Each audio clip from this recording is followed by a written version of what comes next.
Salut à tous, salut YouTube, j'espère que vous allez bien, moi ça va, c'est super. Donc aujourd'hui on fait l'unboxing de l'AMD Ryzen 7 2700X, donc qui est le dernier processeur de chez AMD et le plus gros. Il y en a un qui est sorti je crois juste après, mais je ne l'ai pas encore trouvé en France, j'ai oublié le nom d'ailleurs, il est vachement compliqué à retenir, bon voilà. Donc ce processeur, c'est un processeur qui a 8 cœurs, pardon. En anglais, 8 corps, 16 threads.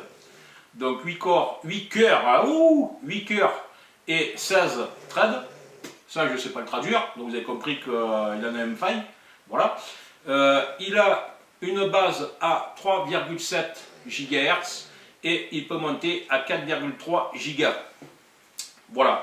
Donc, alors côté boîtage, je vais mettre le processeur comme ça, je sais pas, moi je trouve pas ça très top, mais bon, comme ça va ce qu'il faut. Hein. Alors, on va donc l'ouvrir.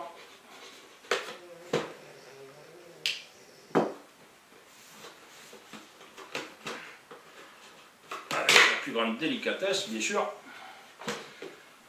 Hop là. Alors, donc on a le processeur ici.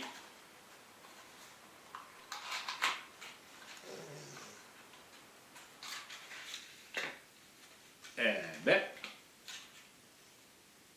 280 € pour ça. Bon, ça douille. Alors je ne vais pas le sortir du plastique parce que je ne vais pas l'installer de suite, ça va éviter que la poussière s'y mette. Et puis surtout, alors c'est très petit, je n'ai encore jamais regardé de près. Vous voyez, il y a un wagon de petits picots. Donc il faut faire attention quand vous le sortirez de la boîte à ne pas l'attraper par en dessous, surtout parce que si jamais vous en pliez, c'est mort quoi. Donc voilà. Et il y a également, on dirait, un petit autocollant Ryzen à mettre sur le PC. Voilà, c'est sympa. Moi j'aime bien les petits autocollants quoi. Donc bon, au moins on se dit, pour le prix que j'ai payé, j'ai un petit autocollant, c'est cool. Voilà. Donc là, on a le processeur. Ici, il n'y a plus rien. Alors, ici, on a le ventirad.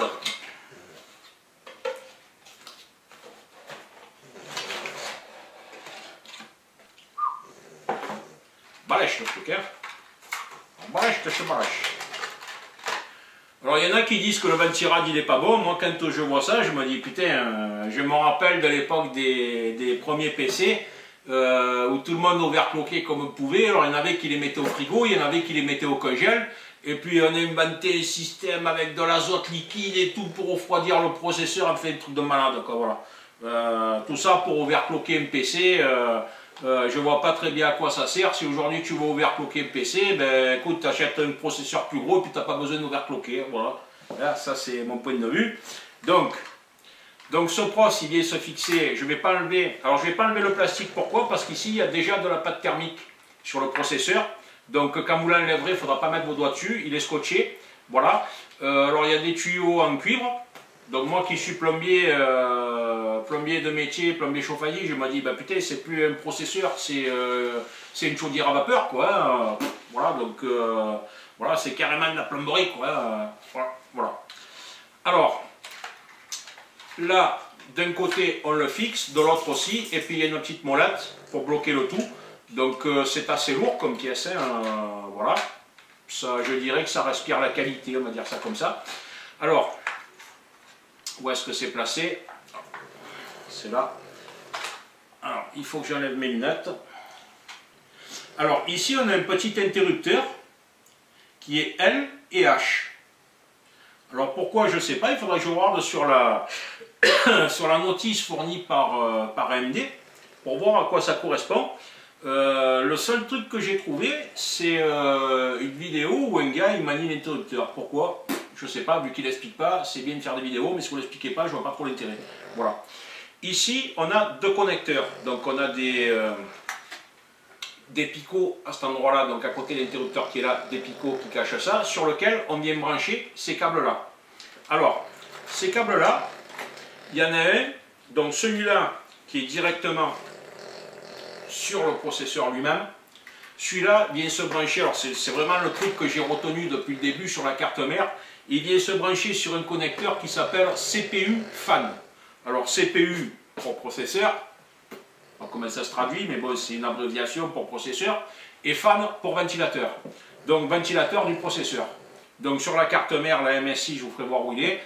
C'est marqué sur la carte mère tous les connecteurs. Donc CPU fan, celui-là, vous le branchez directement sur le CPU fan. Voilà. Alors ensuite, ce processeur, il est RGB. Donc RGB, c'est-à-dire qu'il fait de la lumière. Alors je crois qu'il fait de la lumière au niveau de l'hélice et il fait de la lumière au niveau de l'anneau qui se trouve autour de l'hélice. Alors, pour la synchronisation RGB, je pense, avec la carte mère, vous avez un petit câble qui est là. Donc il vient se brancher sur une borne qui s'appelle JRGB, il me semble, sur la carte mère. Donc je vous ferai voir où c'est. Encore une fois, il a fallu que je regarde beaucoup de tutos pour le voir quand même, parce que, donc à moins que ce soit marqué sur la notice, mais comme je fais l'unboxing devant vous, je n'ai pas vérifié, je vérifierai ça plus tard. Hein. Et donc ce câble là vient se brancher sur la partie RGB. Donc soit vous avez des ventilateurs qui ont une couleur unique, bleu, vert, rouge, jaune, voilà. Soit vous avez des RGB. Alors les RGB, c'est ceux qui changent de couleur. Donc celui-là, il est RGB, donc il vient se brancher sur un port RGB sur la carte mère. Et pour alimenter ce RGB en électricité, je suppose, vous avez ce deuxième câble, où là, encore une fois, il a fallu que je regarde des dizaines de tutos pour trouver où on branche ce câble-là précisément. Donc précisément, mais j'ai trouvé, il faut le brancher sur la prise JUSB 2. Voilà. Pourquoi? C'est comme ça. Ne me demandez pas pourquoi, mais c'est comme ça. Et à la sortie, ça marche, c'est ce qui compte. Voilà. Donc, ça, c'est la partie ventilateur. Donc, comme quoi, monter un processeur, c'est pas forcément si simple que ça. Donc, c'est pas compliqué, mais pas si simple dans le sens où, vous voyez, ce processeur a déjà 3 connectiques. Alors, quand vous êtes nul comme moi à la base, et que personne ne vous explique où on branche ces 3 connectiques, eh bien vous allez être obligé de chercher pourquoi. Et puis à un moment donné, si vous ne trouvez pas, ça va peut-être vous décourager si vous n'avez rien qui est sur la notice. Alors sur la notice de la carte mère, j'ai épluché tout ça. Il n'explique pas où brancher ces câbles supplémentaires par rapport à celui-là. Une fois que vous avez branché celui-là, vous avez branché le ventilateur, mais la partie RGB n'est pas expliquée sur la notice de la carte mère. Voilà. Donc je vous dirai si c'est expliqué sur la notice du processeur. Hein. Voilà. Moi, comme je sais maintenant où les brancher, je vous dirai directement où c'est, vous n'aurez pas besoin de compulser la notice. Voilà les amis, c'était l'unboxing de l'AMD 2700X, hein, le Ryzen. Donc la suite arrive. Hein. Allez, c'est parti.